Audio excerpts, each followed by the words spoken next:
What if the strongest proof of your faith isn't how you handle success, but how you respond when life becomes difficult?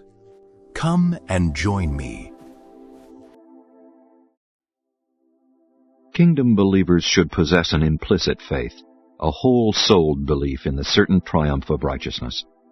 Kingdom builders must be undoubting of the truth of the gospel of eternal salvation.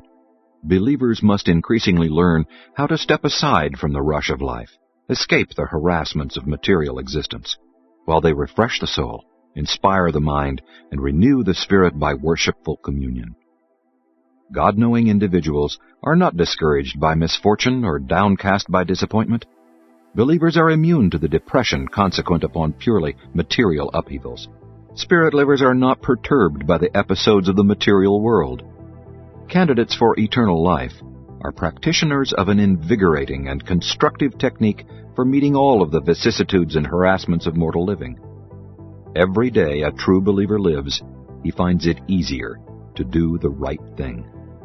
Spiritual living mightily increases true self-respect, but self-respect is not self-admiration.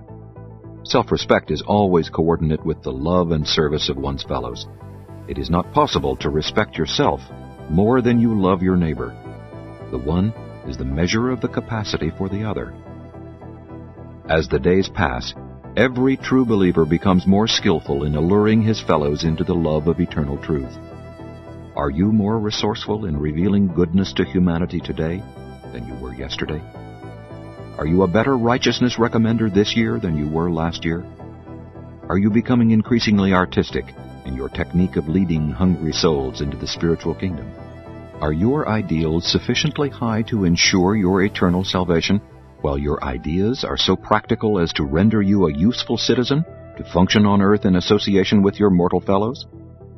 In the spirit, your citizenship is in heaven. In the flesh, you are still citizens of the earth kingdoms. Render to the Caesars the things which are material, and to God those which are spiritual. The measure of the spiritual capacity of the evolving soul is your faith in truth and your love for man. But the measure of your human strength of character is your ability to resist the holding of grudges and your capacity to withstand brooding in the face of deep sorrow. Defeat is the true mirror in which you may honestly view your real self.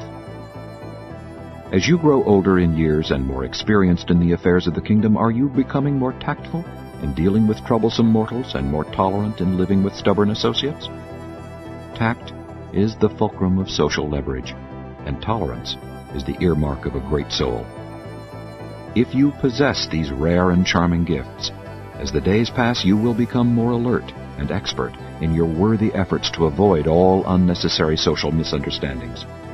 Such wise souls are able to avoid much of the trouble which is certain to be the portion of all who suffer from lack of emotional adjustment, those who refuse to grow up, and those who refuse to grow old gracefully. Avoid dishonesty and unfairness in all your efforts to preach truth and proclaim the gospel. Seek no unearned recognition, and crave no undeserved sympathy. Love, freely receive from both divine and human sources regardless of your deserts, and love freely in return. But in all other things related to honor and adulation, seek only that which honestly belongs to you. The God-conscious mortal is certain of salvation. He is unafraid of life. He is honest and consistent. He knows how bravely to endure unavoidable suffering. He is uncomplaining when faced by inescapable hardship. The true believer does not grow weary in well-doing just because he is thwarted. Difficulty whets the ardor of the truth lover, while obstacles only challenge the exertions of the undaunted kingdom builder. And many other things Jesus taught them before they made ready to depart from Tyre. The day before Jesus left Tyre for the return to the region of the Sea of Galilee, he called his associates together and directed the 12 evangelists to go back by a route different from that which he and the 12 apostles were to take. And after the evangelists here left Jesus, they were never again so intimately associated with him.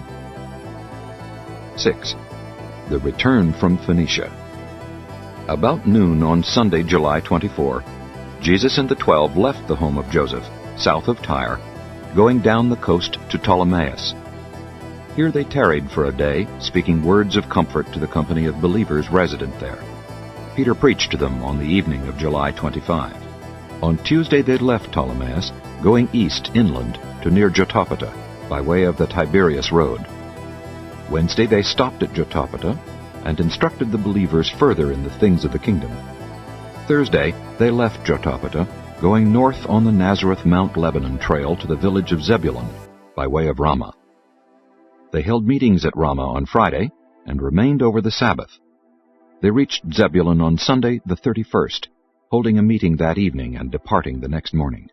Leaving Zebulun, they journeyed over to the junction with the Magdala-Sidon road near Gishala, and thence they made their way to Gennesaret on the western shores of the Lake of Galilee, south of Capernaum, where they had appointed to meet with David Zebedee, and where they intended to take counsel as to the next move to be made in the work of preaching the gospel of the kingdom. During a brief conference with David, they learned that many leaders were then gathered together on the opposite side of the lake near Caressa, and accordingly, that very evening a boat took them across. For one day they rested quietly in the hills, going on the next day to the park nearby where the Master once fed the 5,000.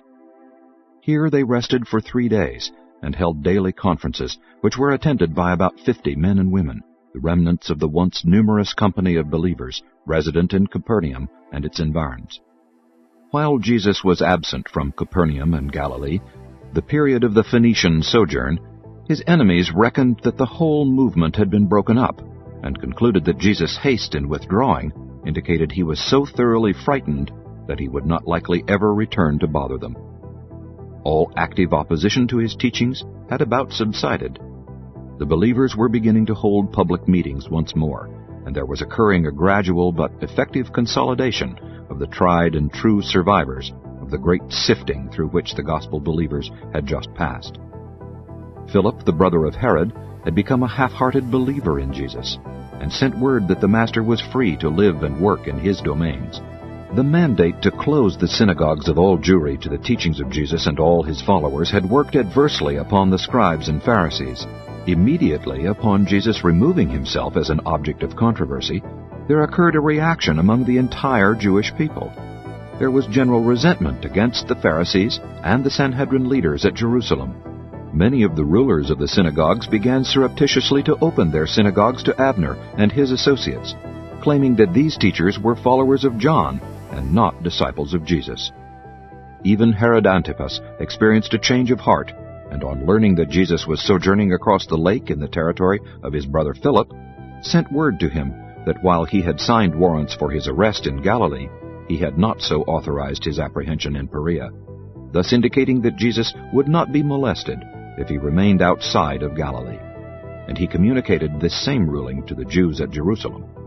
And that was the situation about the 1st of August, A.D. 29, when the Master returned from the Phoenician mission and began the reorganization of his scattered, tested, and depleted forces for this last and eventful year of his mission on earth. The issues of battle are clearly drawn as the Master and his associates prepare to begin the proclamation of a new religion, the religion of the Spirit of the living God, who dwells in the minds of men.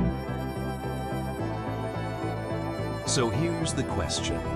Are you becoming more loving, more patient, and more courageous than you were yesterday?